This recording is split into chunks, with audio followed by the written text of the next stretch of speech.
समीर 18 साल का एक साधारण लड़का अपने छोटे से गांव में रहता था। पढ़ाई में ठीक था और दिल बहुत सादा था। गर्मियों की छुट्टियां शुरू हुईं तो अचानक उसके मामू ने फोन किया। 12 साल बाद संपर्क हुआ। समीर बेटा आ जाओ, मैं तुम्हें अपनी नई मामी से मिलवा दूंगा, बहुत दिन हो गए मिलते हुए। समीर ने सोचा ठीक है मिल ही लिया जाए, लेकिन घर पर मम्मी ने साफ मना कर दिया और पापा भी सहमति नहीं दे रहे थे। समीर थोड़ा निश्चिंत नहीं था।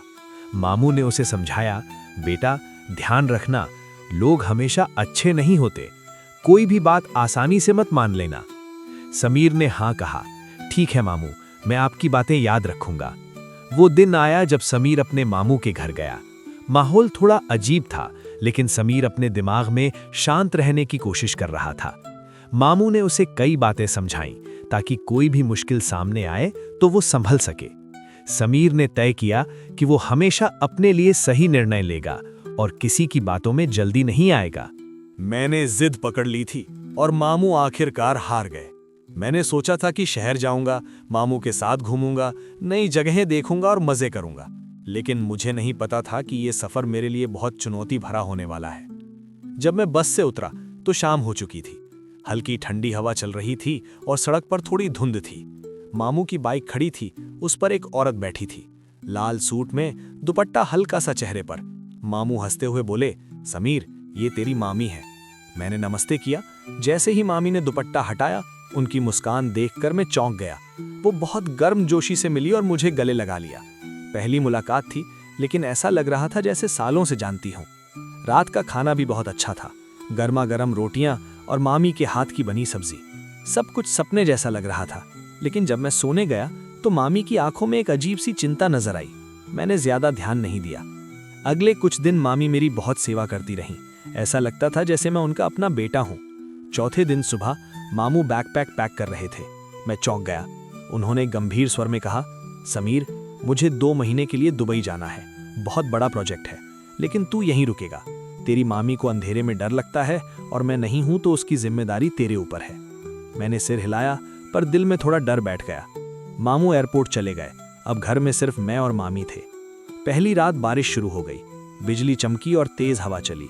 तभी मामी ने आवाज दी, समीर यहाँ आओ। मैं दौड़कर उनके कमरे में गया। मामी चादर ओढ़े बैठी थीं और कांप रही थीं। मैंने पास बैठकर उन्हें सांत्वना दी। कुछ देर बाद लाइट वापस आ गई। मामी ने मुस्कुराते हुए कहा, माफ करना, मुझे सच में डर लग रहा था। अगली शाम मामी ने स्कूटी निकाली और कहा, चलो आइसक्रीम खाने चलते हैं। मैं पीछे बैठा। सड़क पर गड्ढा आया, मेरा हाथ मामी की कमर से लग गया। मैंने तुरंत हटा लिया, लेकिन मामी ने हंसते हुए कहा, पकड़ लो, गिर जाएगा। घर लौटे तो लाइट चली गई। मामी ने मुझे गले लगाया और कहा, मत छोड़ना। अगले दिन किचन में पानी लेने गया। मामी ने फिर से प्यार से गले लगाया। कुछ दिन बाद मुझे समोसे खाने का मन हुआ। मैं मामी को बताने उनके कमरे में गया। दरवाजा हल्का सा खुला था। मामी मोबाइल पर कुछ देख रही थी। मैंने धीरे से आवाज दी, मामी, लेकिन वो सुन नहीं पाई। मैं पास गया और देखा, सड़क पर या कमरे में कुछ भी असामान्य नहीं था। मामी मुस्कुराते हुए बोली, ध्यान रखना समीर, संभल कर चलना। और मैंने हंसते हुए उनकी बात सुनी। घर लौटते ही अचानक लाइट चली गई। पूरा घर अंधेरे में डूब गया। मामी ने तुरंत मुझे पास बुलाया और कहा, समीर मत डरना, मैं यहाँ हूँ। उनकी आवाज में सुकून था। मैं पास बैठ गया। अगले दिन सुबह किचन में पानी लेने गया तो मामी ने फिर से मुझे गले लगाया।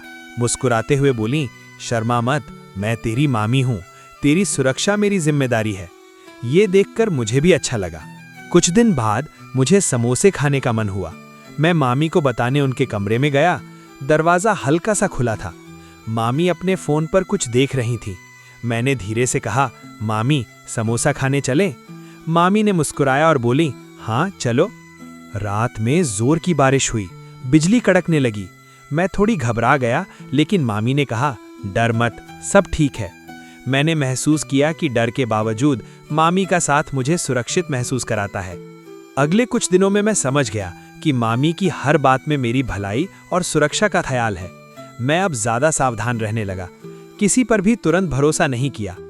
एक दिन असली मामू आए। उन्होंने बताया कि कुछ लोग लड़कों को फंसाने की कोशिश कर रहे हैं। मुझे समझ में आया कि सावधानी रखना कितना जरूरी है। मैं अपनी गलती से सीख गया। आज भी जब बारिश होती है, बिजली चमकती है या अंधेरा होता है, मेरा दिल धक से रह जाता है। लेकिन अब मैं अकेला नहीं हूँ। मैं हमेशा सतर्क रहता हूँ और किसी अजनबी पर बिना सोचे भरोसा नहीं करता। अल्लाह सभी लड़कों की रक्षा करे। अगर कभी मन में कोई चिंता हो तो भरोसा रखो, मदद हमेशा मौजूद है।